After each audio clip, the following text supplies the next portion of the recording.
Welcome back to Metroid Zero Mission. It's time for us to get the final few items before we head out and finish this game. It's almost a little bittersweet, honestly.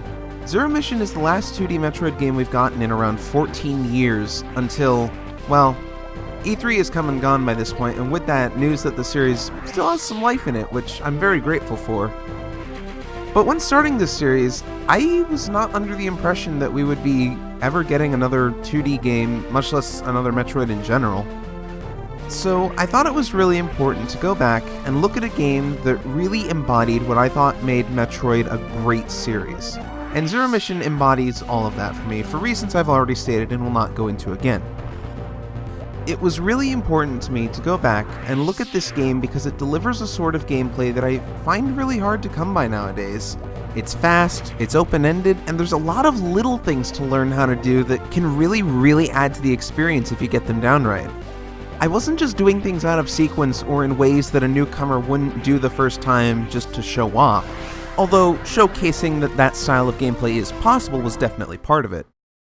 I did it because it was just legitimately the way I love to play this game. It's the way I have the most fun with it. And I feel like showing how I individually have fun with it was very important in showing why I love it. And more than anything, I hope throughout the series it's been very clear why exactly I love this game. Now, as for what we've actually been doing in gameplay, we've been following this path that leads back to the main caverns of Zebes, and I'm stopping just here to get my power bombs refilled because we need them upcoming for a bunch more items. As I said before, power bombs are mainly an unlock key for a lot of other items and for just getting 100% in general, which I feel is a shame, as I've said before, but I'm not going to go too deeply into that. One thing actually that I did not ever bring up before that I really feel I should: once we got the space jump, we lost the ability to do any sort of wall jumping. Now, you would think that being able to space jump is really just a good straight-up replacement for wall jumping, and for the purposes of just getting around places, it is. It absolutely is. But wall jumping can be, in some ways, more fun, and in some cases quicker than actually using space jump, because you have to wait for the dip down in order for a space jump to actually go off, which it's so minor that if you're not like a super nerd of the series, then it wouldn't make much of a difference to you, but it does to me, and it kind of annoys me. Super Metroid did definitely do that right, I'll say that much. Anyways, coming up here, we need power bombs to actually get back through this area of Chozodia where we were doing a whole lot of stealth before. You might recognize this place where we saw the power bomb tank originally before it was taken away and we had to retrieve it.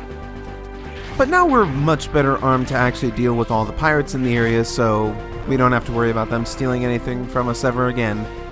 As long as we're around, no item nor Metroid will ever escape our grasp.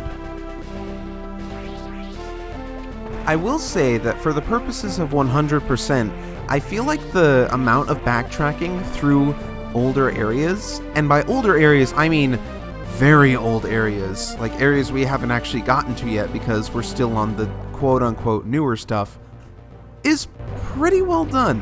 We don't have a super huge amount of stuff to get back in the main caverns, but what is there is significant enough to remember when you can't get to it, and anything that you missed before because maybe you thought you couldn't get to it is made much easier by things such as the space jump which we have now.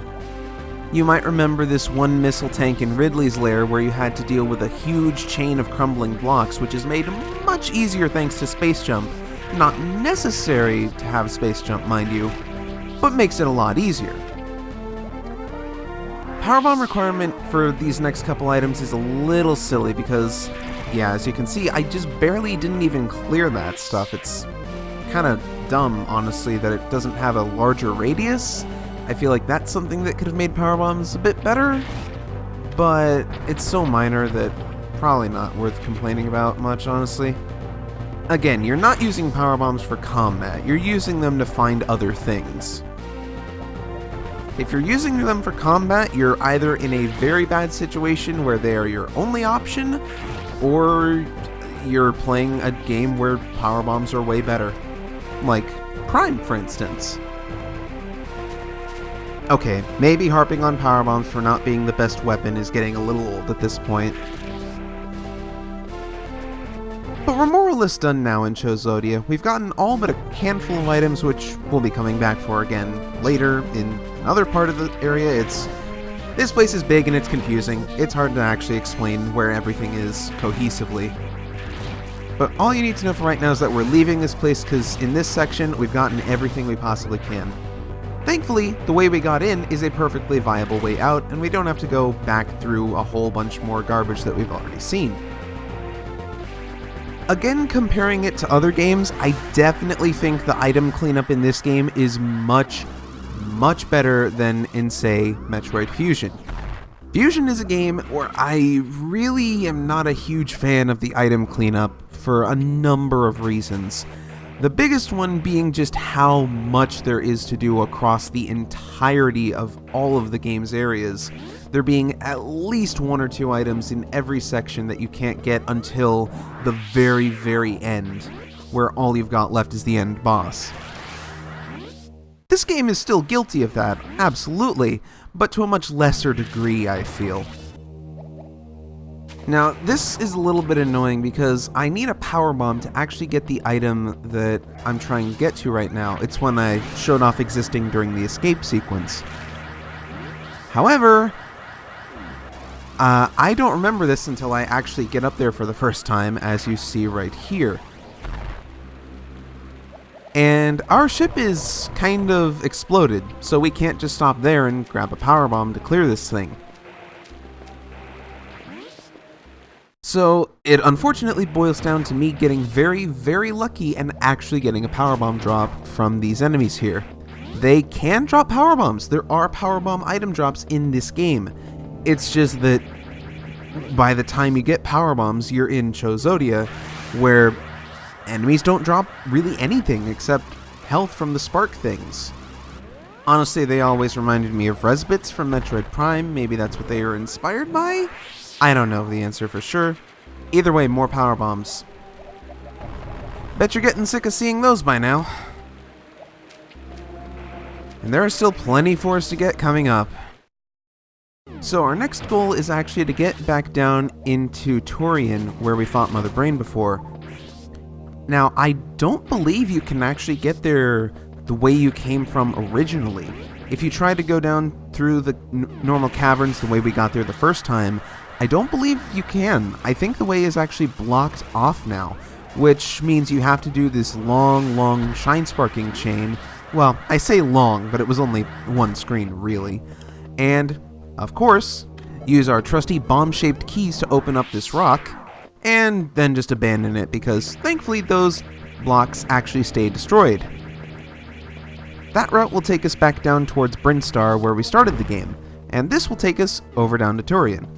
Fun fact, if you shot open that super missile door during the escape sequence, it's back to being closed again, despite that not being how super doors should work, but there you go. I'm pretty sure the reason for that is that this is technically treated as a completely different area? Something like that. I know that the map is definitely different, like this power bomb actually being down here instead of, well, if we tried to get it before, it wouldn't have worked, obviously. And there's actually a liquid down here that's still a threat to us even though we have the gravity suit. Honestly, I have no idea what that stuff is. I almost want to say it's brain fluid, but that's both disgusting and wouldn't make much sense since Mother Brain exploded as soon as we killed her. So, as you might be able to tell, we have to play a little bit of an interesting game here with our Shine Spark. We can't actually charge it and just go for it because of the way the blocks are set up. We need to be speed boosting and space jumping through the gaps to make it through the hallway and actually get to the spot we need to break through. I will say, I love how it still plays the music for when you've just beaten a boss in this area and how desolate and destroyed it looks. It's really nice. Although, as you can see, it kind of ends off at a really arbitrary point. If the explosion was only as big to, go barely even one hallway out, then you really have to wonder why it was such a huge deal that we get as far away as possible from it when we were escaping. Maybe it just got funneled up the tunnel to the top? Who knows at this point? I mean, heck, even Super Metroid, there's no real rhyme or reason for it. It's just that suddenly there's a time bomb set before the planet blows up. Was it Mother Brain who put that there? Was it Samus? Who knows? Either way, we're done with Turian now. Now and forever. Well, until Super Metroid happens, but that's a story for another day. And it's time for us to head back down to Criteria. More specifically, we're heading back down to see an old friend's house. That's right, we're going back down to Kraid's lair. There is a single item down there that you cannot collect without having the speed booster and the gravity suit. So you literally can't get it up until this point, which is why I never did. Again, any items that you didn't get in Kraid's lair at this point will be trivial to get with your current setup, so if you did miss anything, now's a good time to get it.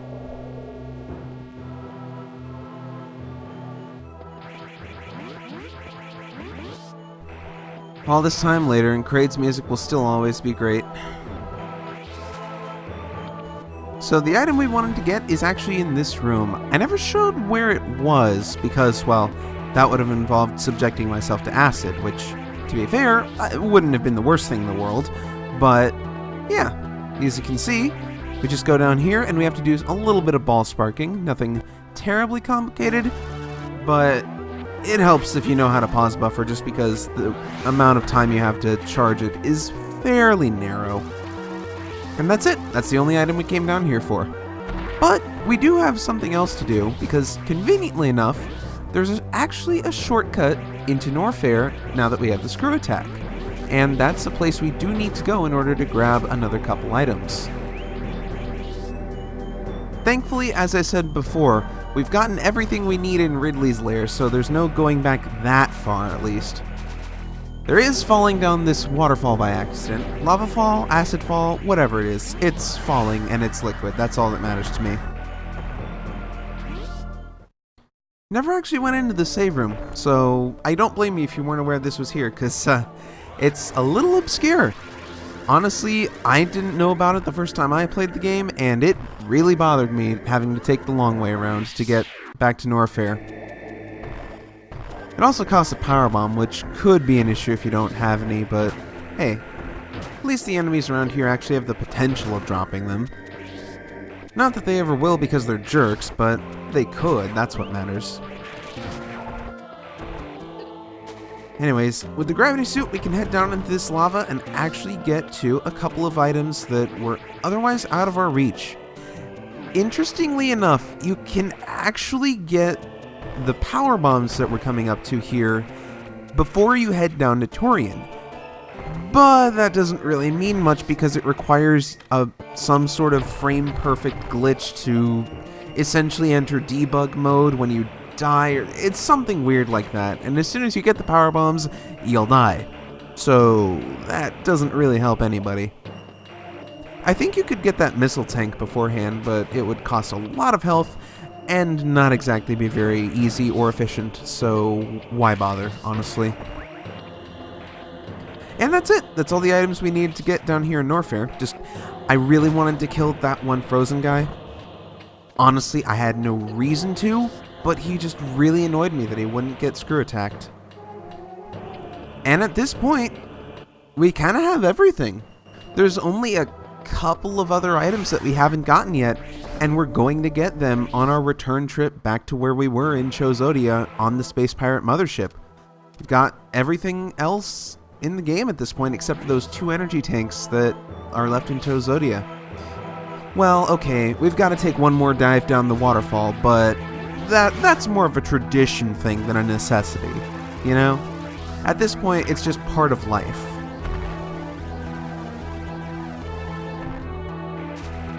And it feels very good, very therapeutic actually, to just be able to screw attack all those guys and not have to worry about them at all. Those guys have caused me a lot of issue in some playthroughs, so it always is a good feeling to come back and just screw attack through all of them and not give a shit. There's a few enemies and places in Metroid in general that are like that, where they're always a huge pain when you're going through them the first time, but then when you're backtracking with all your new items and stuff, and you just mow them down like it's nobody's business, and it's a great feeling, honestly. I am almost certain there's a power bomb block blocking that speed booster, so we couldn't use that beforehand. But even if there wasn't, you'd still need a power bomb to get through the giant rock up here, so make of that what you will.